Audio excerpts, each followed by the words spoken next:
back, guys, to another video. I'm Casey. This is Life Struggle, a medium where we use the Bible as our only remedy to help us overcome our struggle. We overcome, we inspire, and live. Please subscribe if you are new, like this video, comment down below if this video has been a blessing to you. So for today's topic, I'm gonna talk on ready, pick up, and walk. It is taken from the text in John 5 verse 1 to 8. It reads, after this, Jesus went to Jerusalem for a religious festival.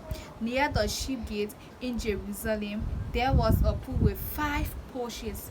In Hebrew, it is called Bethesda. A large crowd of sick people were lying in the porches, the blind, the lame, and the paralyzed. A man was there who had been ill for 38 years.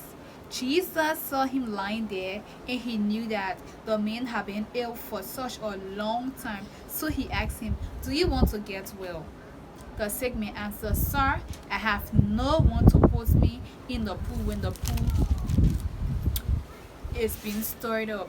While I'm trying to get in, somebody else gets there first.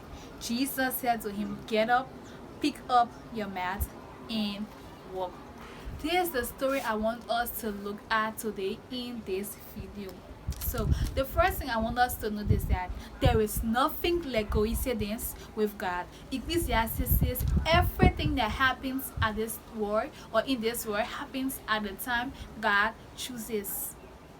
So the story says Jesus was headed for the feast that was near a pool named Bethesda. And we look at Bethesda, it is a Hebrew word which means a place of mercy. This explains why there were so many sick people lying at the pool for God to have mercy on them in order for them to get their healing. And then when you look at the number 5, it symbolizes God's grace and goodness toward mankind.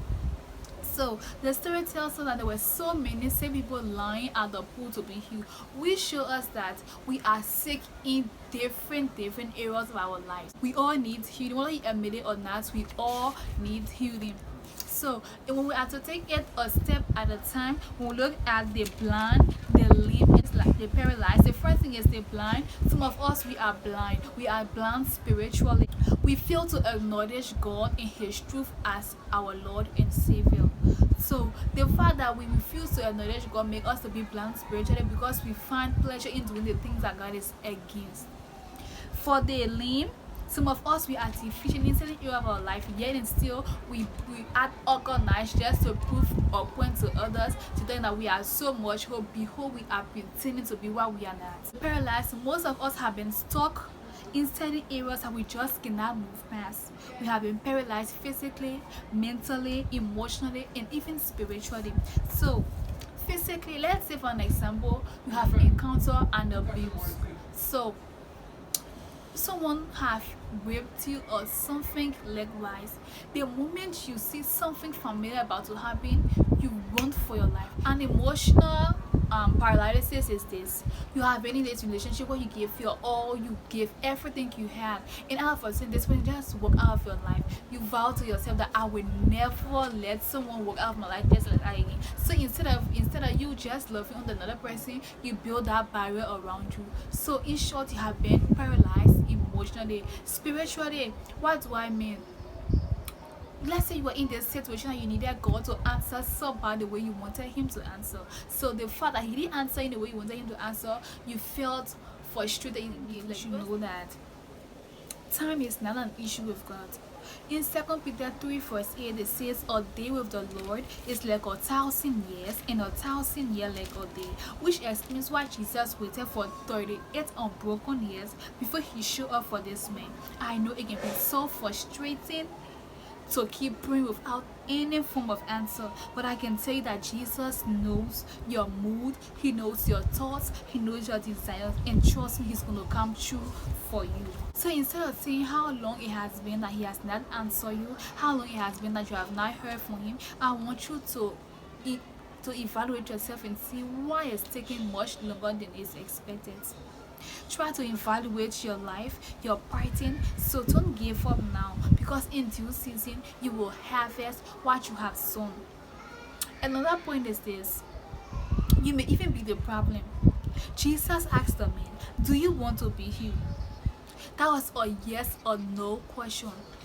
Where is the main response? He said, "Sir, I have no one here to put me in the pool. When the water is stirred, when I'm trying to get in, someone else gets in first."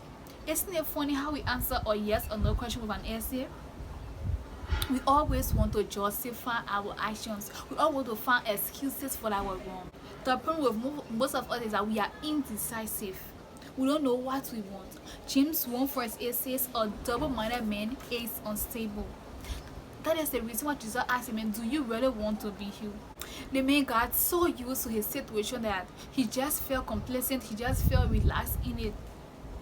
So all he could do was make excuse. Jesus reveals to us through this that if you need a prayer to be answered or condition to be changed, you need to make up your mind and be consistent and keep trusting him. Jesus is supreme. He told the man, "Get up and walk," which tells us that at the moment or later, depending on how you prepare you are, God can bless you with what you have been praying for so long. But spoiler alert, God cannot bless you with something you cannot handle. For if with every blessing come a burden. Yes, the man was healed, that is the blessing, but guess what? The burden was he had to carry himself, he had to pay his own bill as of now. Could it be that you are the problem? Could it be that your mind is not yet made up? These are times for you to sit down and ask yourself. But the good news is, he still hears your pains, so keep trusting him regardless how long it has been. Ask him to heal you. With him there is no misdiagnosis.